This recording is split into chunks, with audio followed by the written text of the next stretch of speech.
y respuestas. Estamos aquí reunidos al final de nuestro retiro de inicio para la Orden del Jaguar Negro, durante el cual también hubo un seminario intensivo y extensivo de introducción a la estrategia asistencial. Los presentes podrán hacer preguntas con respecto al seminario, introducción a la estrategia asistencial, dado Nambarriu, u otros asuntos, cuestiones que hayan surgido en el retiro, para que los futuros videntes estén enterados. Hemos estado aquí un par de días en ayunas con intervalos muy cortos de sueño, parte de la experiencia del retiro, y esto tal vez se refleje en la naturaleza de las preguntas y en las respuestas también. Bueno, habiendo dicho eso, comencemos. Señorita. Pues yo quería saber sobre el significado de la palabra daimyo. Eso es un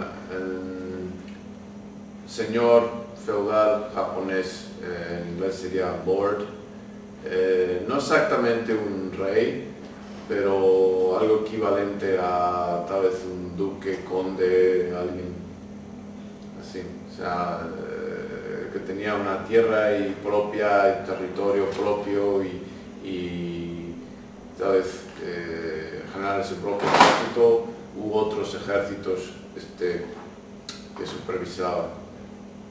O sea, señor feudal, pero en Japón. En Japón es bien. Bueno, sí, Japón. Así es. Daimyo, el dai es grande, como un shodai. El dai, el myo es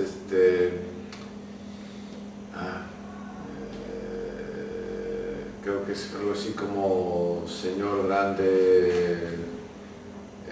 Es un título nobiliario de grandeza, de categoría. Gracias.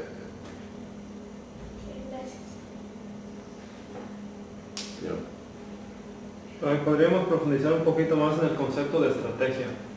¿Cuál es el concepto de estrategia? No, en general, la estrategia se refiere a un plan de aplicación de recursos disponibles para lograr un objetivo o para superar una adversidad. Es más o menos cómo consigues lo que quieres teniendo a disposición o con lo que tienes. Con lo que tienes, ¿qué haces con lo que tienes para conseguir lo que quieres? A grosso modo, eso es una estrategia. Entonces hay estrategias militares, estrategias económicas, estrategias políticas, estrategias de mercadeo, muchos tipos de estrategias. Cada disciplina tiene ciertas estrategias de investigación, pero a grosso modo es el arte y la ciencia, y hay principios fundamentalmente primordialmente que surgen de las artes militares, estudio de batallas, etc. Cómo emplear los recursos que uno tiene a su disposición para lograr los objetivos o superar adversidades. Fundamental a la estrategia, sin el texto más reconocido, más impactante, más completo, viene a ser el arte de guerra del maestro Sun Tzu. ¿Algo más en cuanto a eso? No. ¿Qué tan arraigada está la guerra en el ser humano, Shoda?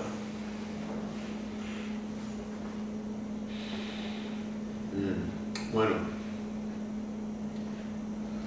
uno podría preguntar o preguntándose lo siguiente: ¿hasta qué punto la guerra es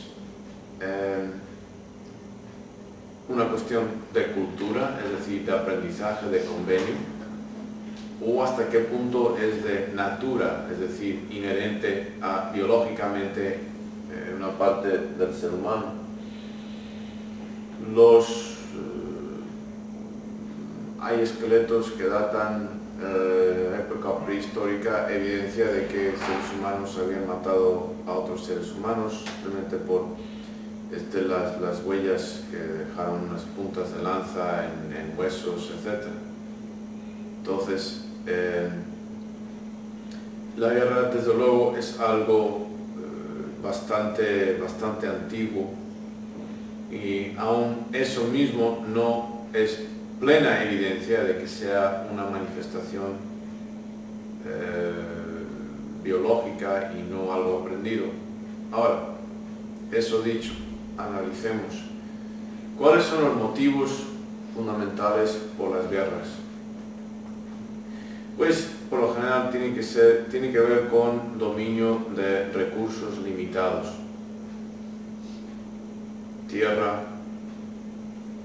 minerales, riqueza, agua, camellos, mujeres.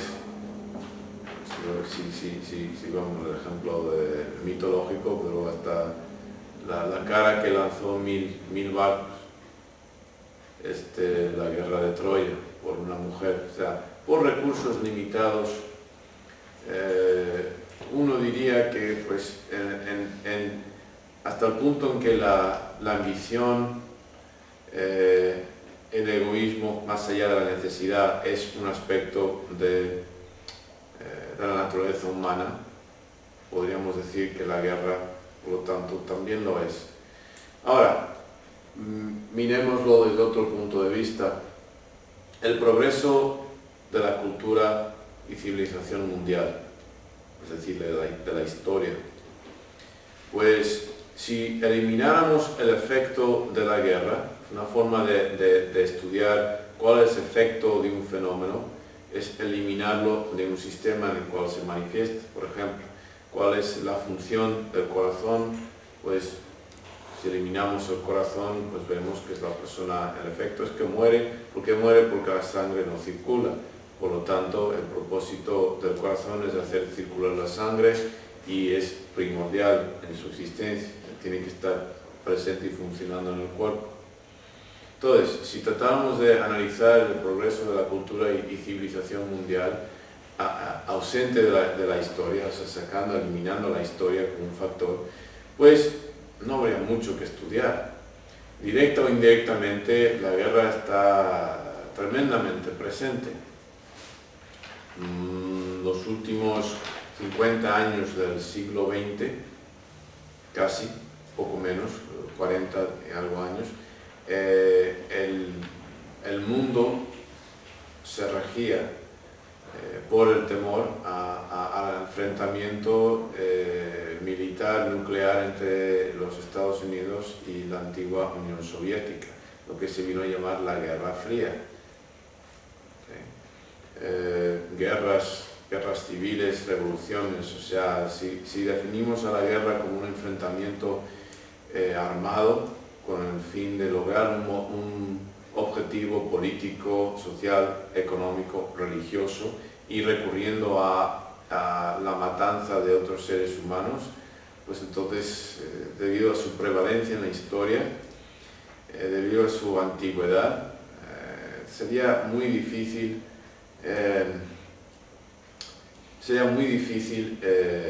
eliminar del todo rechazar el argumento, la teoría de que es un reflejo de algo muy profundo, más seguro, biológico en el ser humano. Anteriormente es un reflejo de nuestra naturaleza jerárquica y social.